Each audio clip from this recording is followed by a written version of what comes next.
जब साहब पटना में रहते थे तो पूजा घर में प्रसाद चढ़ाते थे, प्रसाद चढ़ जाते थे। लोगों के बीच इस बात की सूचना हो गई, बात फैल गई कि हरिंद्रानंद जी के पूजा घर में प्रसाद चढ़ जाता है।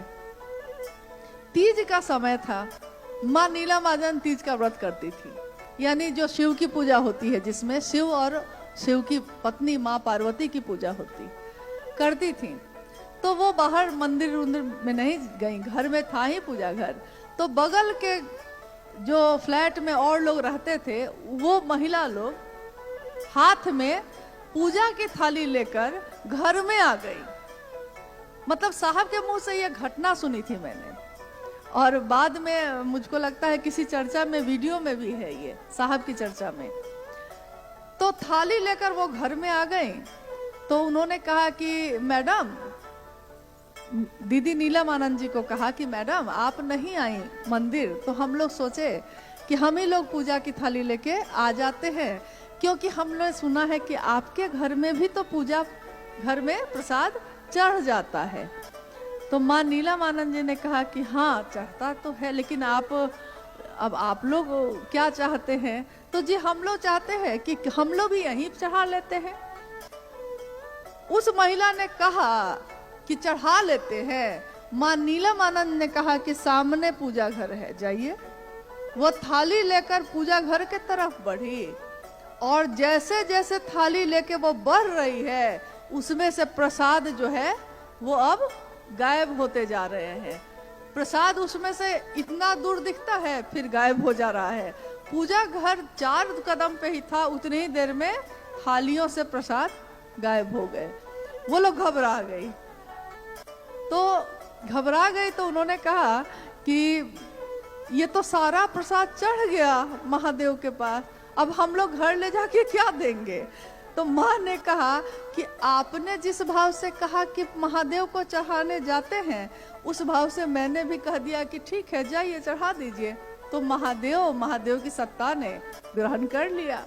अब हम लोगों ने जब ये सुना था, इतना हंसे हम लोगों ने कहा साहब से कि बताइए, अगर हम लोग को ये पता चल जाए कि महादेव प्रसाद खा जाएंगे, तो हम में से कितने लोग अच्छी अच्छी मिठाई खरीदेंगे?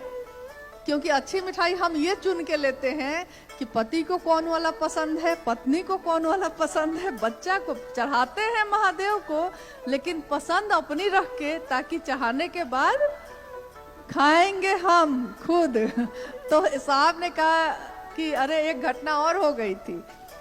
एक व्यक्ति थे, बाद में शायद विधायक थे उस समय, तो वो घर पे आए। उन्होंने कहा कि हरिंद्रानंद जी, सुनते हैं आपके पूजा घर में जो चढ़ाते हैं चढ़ जाता है, तो मैंने आज एक रेमंड की बहुत सुंदर चादर खरीदी, तो मैंने सोचा कि महादेव को चढ़ा के और फिर हम इसका प्रयोग कर लेंगे, हम इसका यूज कर लेंगे।